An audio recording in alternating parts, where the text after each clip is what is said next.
Welcome back to Coffee and Conversation. So, here's the coffee, and the original cat is wandering around here somewhere. He's been sleeping a lot lately. I'm not sure what that's all about. Change in weather, who knows? We're coming to the end of summer, and I don't think he really enjoys knowing that the end of summer is coming, but what can I say? Maybe he's just trying to sleep it off. So, today, I wanted to chat a little more about maximizing our clothing dollars. And this is mostly because I originally wanted to do a video specifically about my favorite current British royals. And you all know Anne is at the top of the list, but I have a few other favorites too. But I think I'm going to save that one for tomorrow, mostly because I'd like it if Audie would eventually come out and make an appearance, and he's just not ready to do it today. So that's one we're going to save for a little bit of Audie time, hopefully tomorrow. Today, we are going to talk about maximizing our clothing dollars. And there are many ways to do this, but I'm going to share with you one of my favorites. So, when we come back.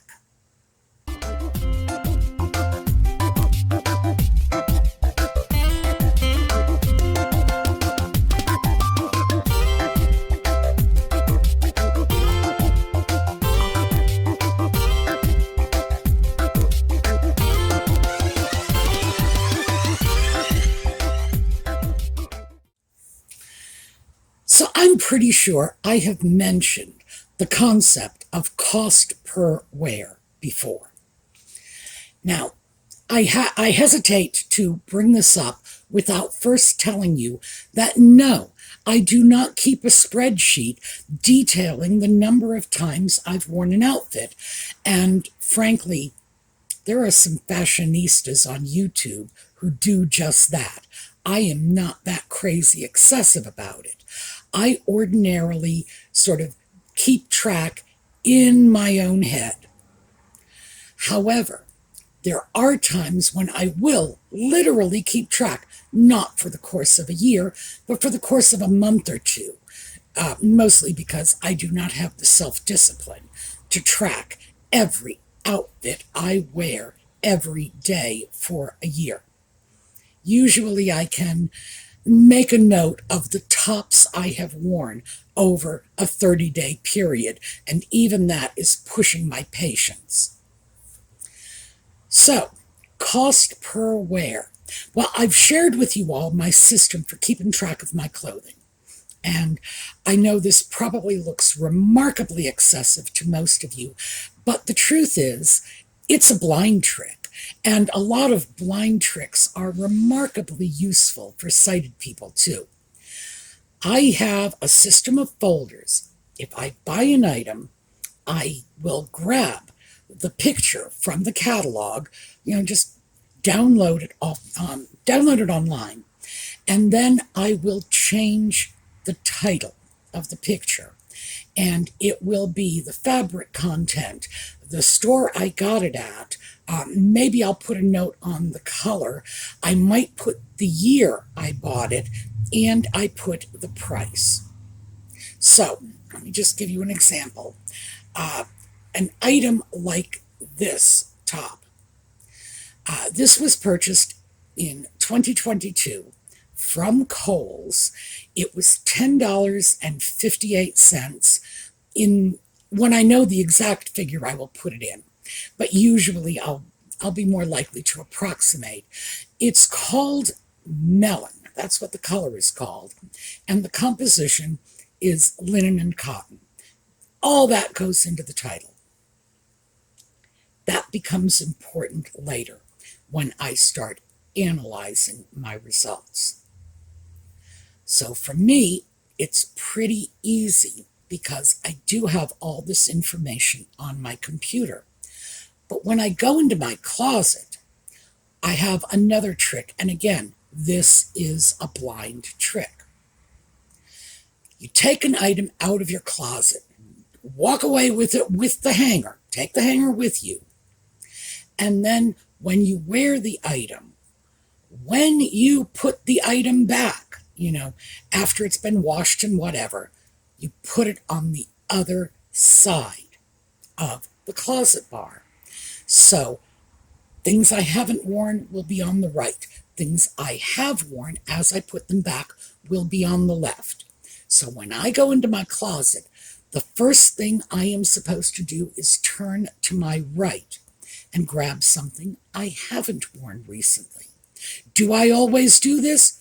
Oh, are you kidding me? Of course not. There are some things, I like this because it's a bright, sunny orange. I'm especially fond of this in summer. On the other hand, I can't really say that because in winter, when it's dark and gloomy, I'm especially fond of this because it's bright and lively. So no, of course I don't actually do that, but that is the theory. However, at the end of whatever period of time, perhaps when I've gotten down to the last couple of tops in the closet on the right-hand side, that's when I start taking a look at them. These are the ones I haven't worn in a while. And I have to ask myself, why? What is it? And I've been doing that lately because we're starting to come to the end of summer. And I want to take a look. I do not separate my summer and winter wardrobes. Actually, I keep my sweaters and sweatshirts boxed in the summer, but that's only for the sake of convenience, just to get them out of my way. But other than that, no, I don't separate things out. This is a lightweight t-shirt. Can you see those short sleeves? Yes, here you go. Lightweight t-shirt. Ordinarily, you would say, oh, that's a summer piece. Oh, no, you put a sweater over this, and it's a bright, sunny winter piece, especially if it's dark and gloomy out that day. I want to have fun with my clothes. If I didn't want to exact a little enjoyment out of this, I could just go down to the local Walmart, for example, grab a couple of packages of men's white t-shirts. I could get them for a lot less than $10 a piece, and that's what I would wear. And I would wear them day in and day out, and it would be dull, but if I didn't care about the fun, why would it bother me? No, I care about the fun. But I also want to make sure I'm getting my money's worth. So when I get down to the last few pieces, which I am doing now as we're starting to move into the end of summer, I start to look at this and ask if this is a piece that really deserves to stay with me. Should I consider giving it away or donating it? If I haven't worn it in months, why am I keeping it? Well, I'll tell you, I keep all kinds of things for all kinds of weird reasons, but this is the theory. This is the do as I say, not as I do part. I should be looking at this saying, why is this blouse not seeing the light of day? And hasn't seen the light of day in the past 2 months. Now, sometimes there's a very logical explanation. Because I don't separate my winter and summer things, all of the long sleeve tops and the heavier weight tops are going to be at the far right end of the closet.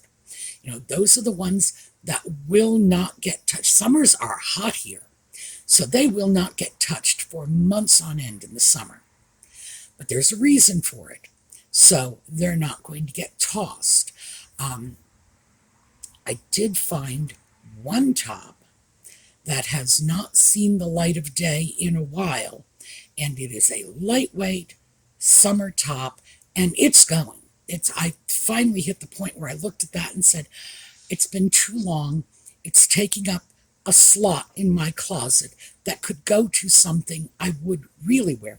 Maybe another orange t-shirt, because I do love color.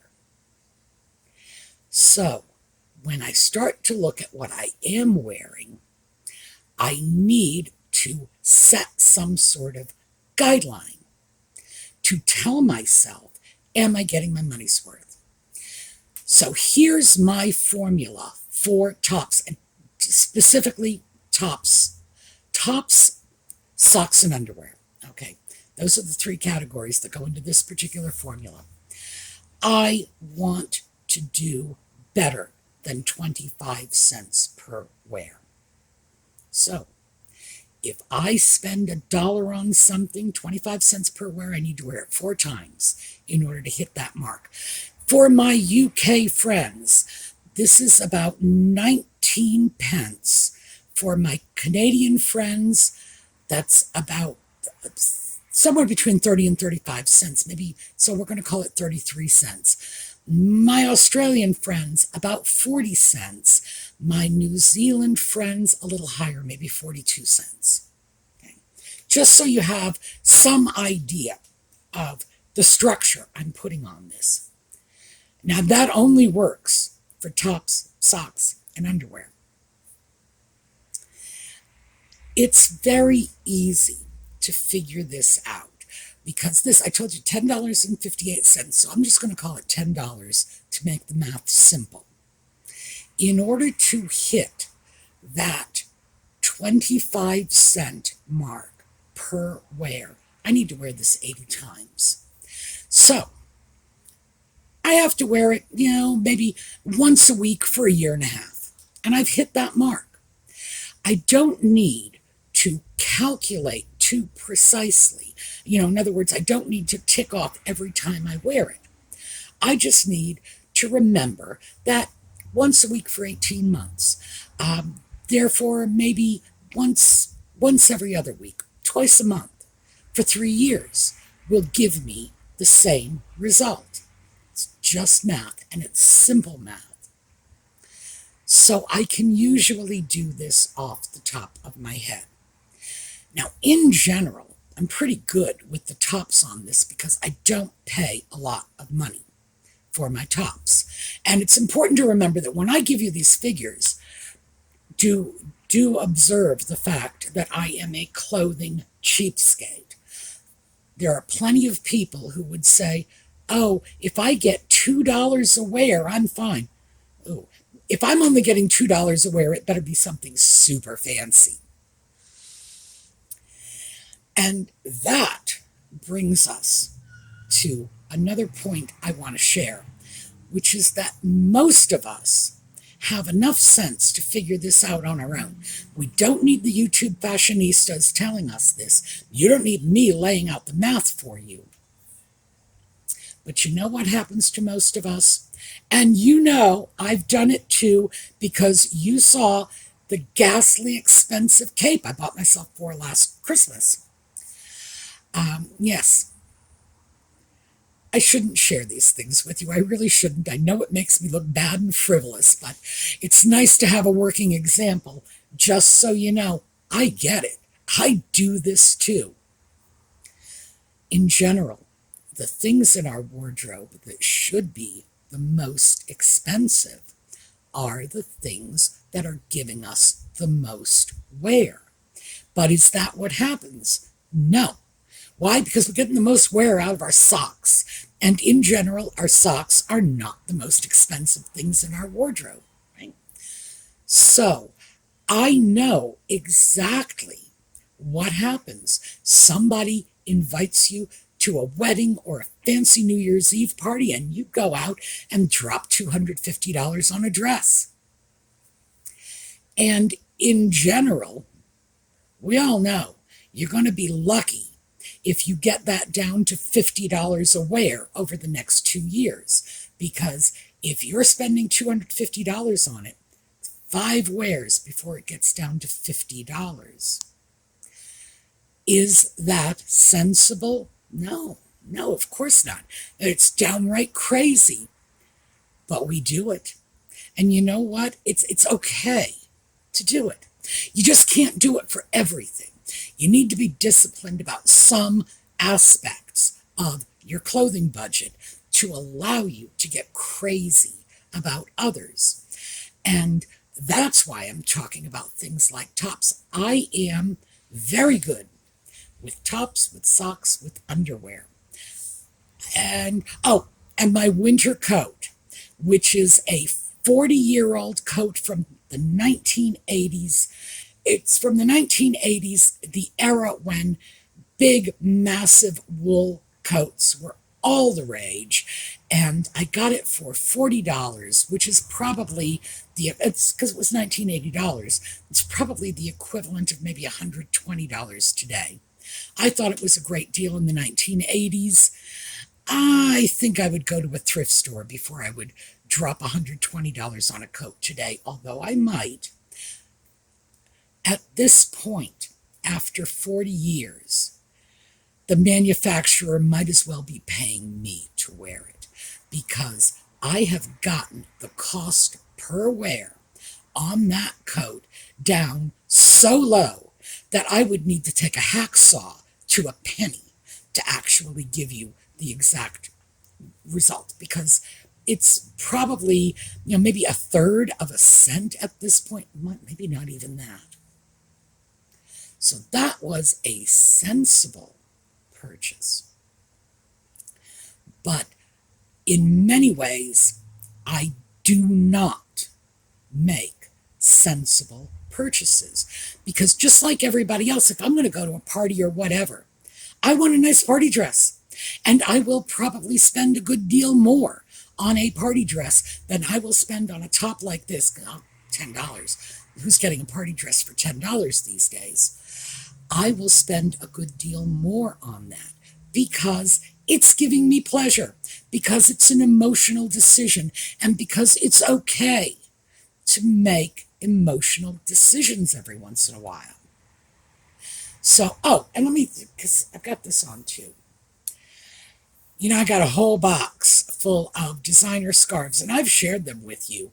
But this one, which I think I probably gotten more use out of than any of those designer scarves, dollar store.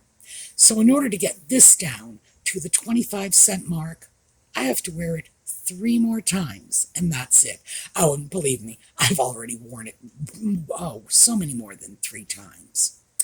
But let me show you something too. It's this right here, because this was a purchase I needed to make. I just dumped my box lid, and I actually gave some thought to doing it sensibly. This is one of a pair, white ballet flats. I really needed to get myself a pair of white dress shoes with no heels. I'm hitting an age where I just don't think high heels are very sensible. And my last bone density scan showed that my right hip is starting to get close to that area. It's not on the watch list yet, but it's getting close to that area. So now I have to think about, can I afford to fall down? Well, the truth is, no one wants to fall down, but is it worth my while to go out of my way a little to try to ensure that I'm not going to be taking any falls and that I'm going to be gobbling a good deal of calcium and vitamin D? But the reason that I brought those shoes up is because those are dress shoes. And as such, I will be lucky if I wear them 3 or 4 times a year. That's the high point on that, 3 or 4 times a year. And dress shoes tend to come in and out of fashion fairly easily. Now, those are ballet flats, simple, classic. I think they will stay in style probably until I am dead and buried. That's my hope.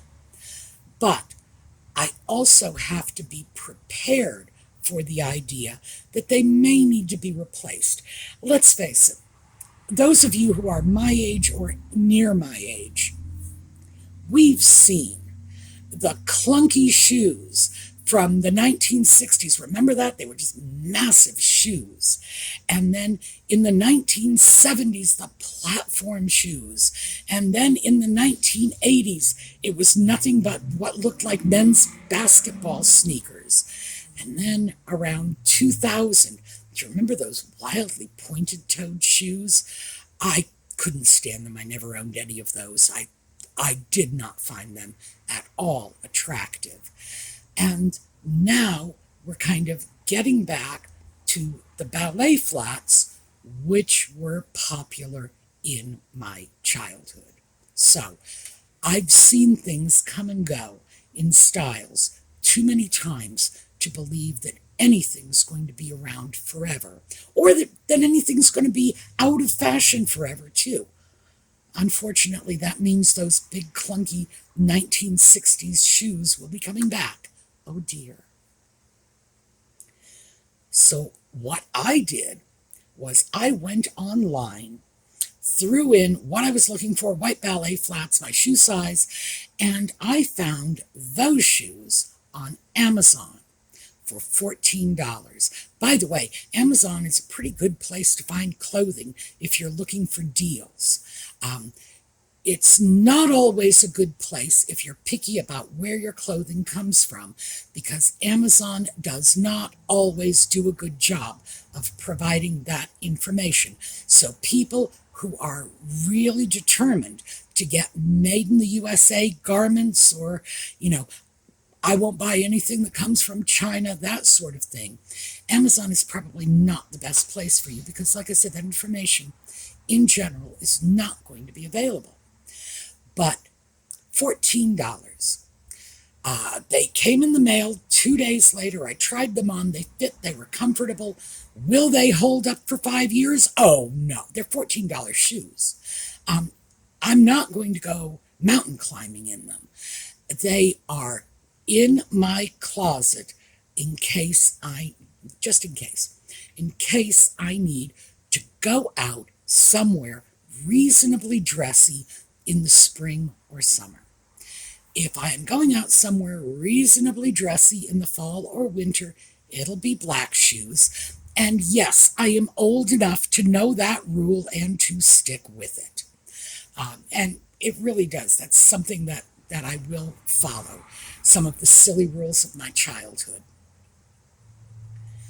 But it makes sense for me, because at $14, if I wear those shoes, say 4 times a year for the next 3 years, I've brought the per wear cost down to $1.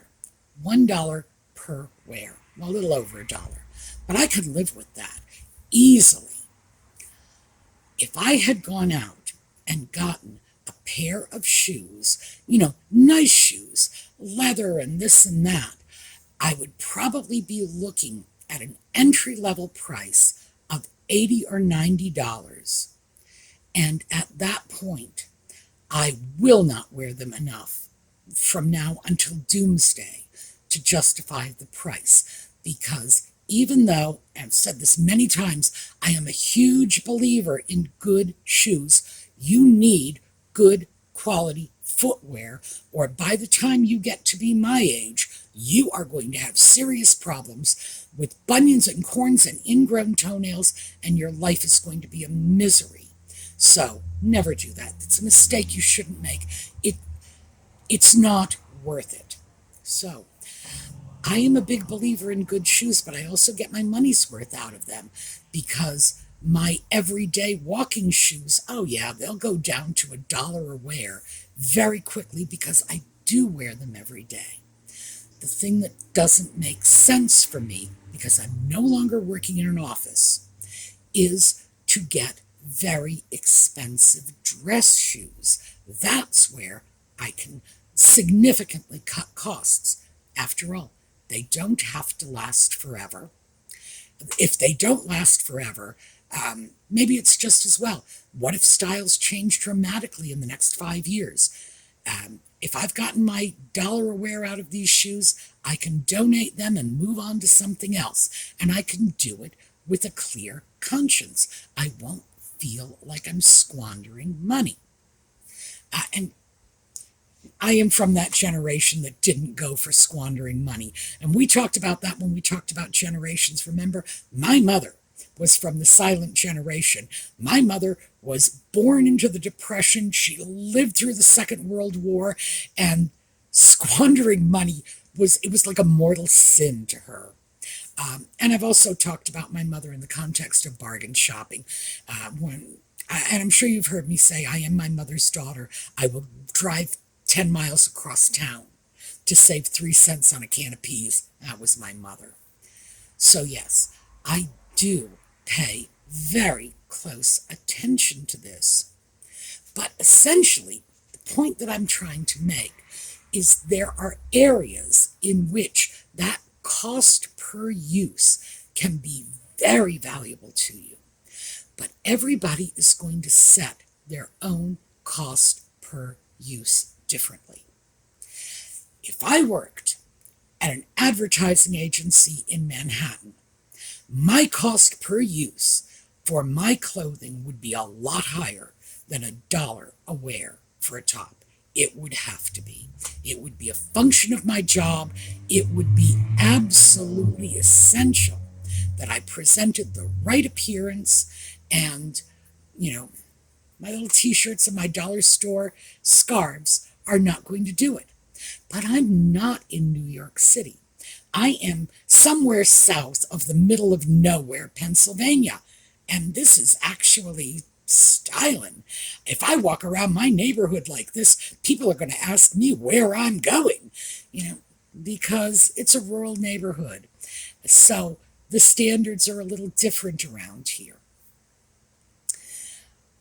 The areas in which I will increase that cost per wear, not just above $0.25 a wear, but usually I stick to around $1 a wear, is things like my sweaters, my sweatshirts. And the primary reason for that is that because they are outerwear pieces, they are more seen and more noticeable, and if they get shabby, it's more obvious. So that makes a little more sense to me. Also, those are the pieces in my wardrobe where I kind of, kick up the flare. I know, I'm wearing orange, and I'm talking about kicking up the flare in some other way. But yeah, that's where, the personality comes out.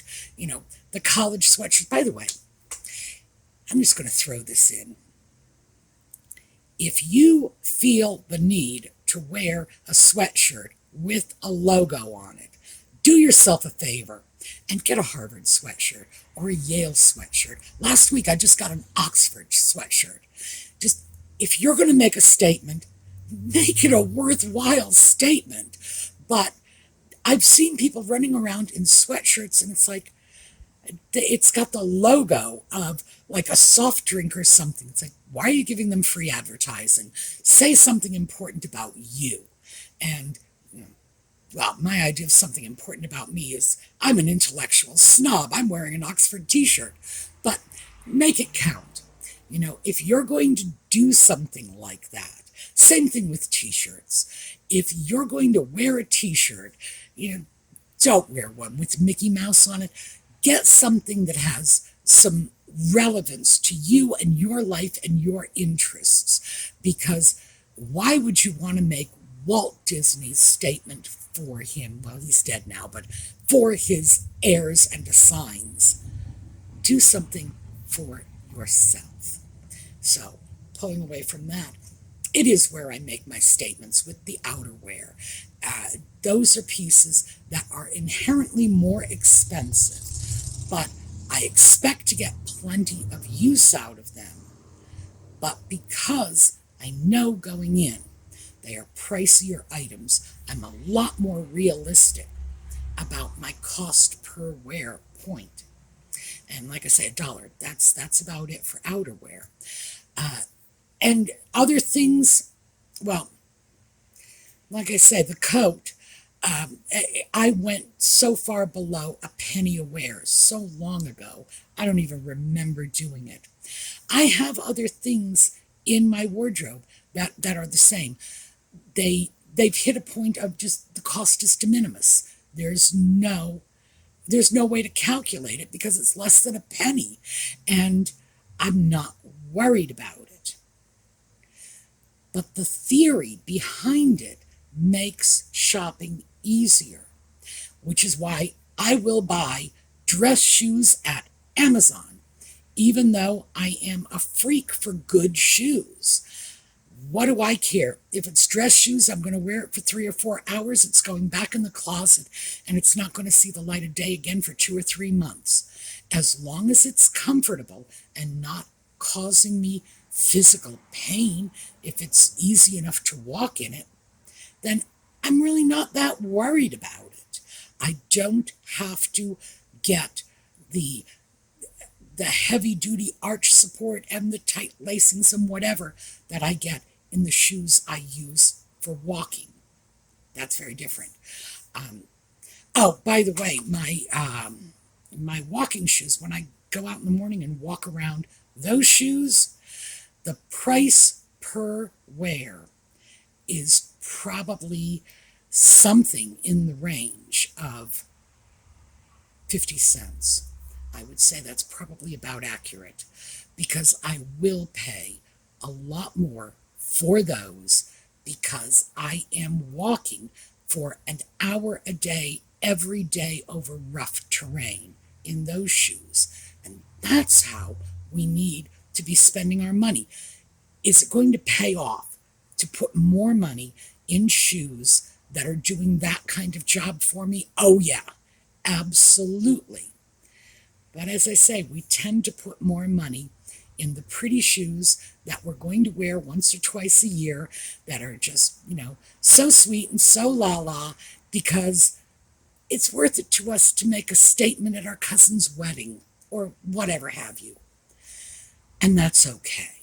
It's okay. We just need to know we're doing it, to understand what we're doing, why we're doing it, and have the tools we need to calculate the cost when we are comparing apples to apples. If I start comparing these $14 shoes to my regular walking Oxfords, these $14 shoes, even though they cost so much less to begin with, are inevitably going to turn out to be more expensive per wear. But that doesn't mean I can go to my cousin's wedding in a pair of sneakers. No thank you. So there are trade-offs, and we need to recognize these and use them to our advantage. Dollar scarf, dollar store purchases, Amazon purchases. This was on sale at Kohl's. Those purchases are the things that will be the staples in our wardrobe, and they will allow us to go out and get the fancy stuff. Why? Because we'll have the extra money to do it. And if we've been good little doobies and we have practiced frugality in the rest of our clothes shopping, and at least been mindful, then we can afford to indulge ourselves. It's never supposed to be all about scrimping and saving for a better day. You need to make that better day come. So, yeah, if you've been good, if you've been getting your scarves at the dollar store instead of at Neiman Marcus, then yeah, you should be able to treat yourself and splurge on something fancy every now and then, and do it in good health. This is not about shaming the fancy purchases. It's just about recognizing them for what they are. All right, that's what I have for you today. We are going to take a slideshow on the way out. Audie he did not show up. I am disappointed, but I imagine he will be out. I will try to film tomorrow's video at a different time of day because this seems to be coinciding with his nap time. But I'll see what I can do about tomorrow. All right. Have a terrific day.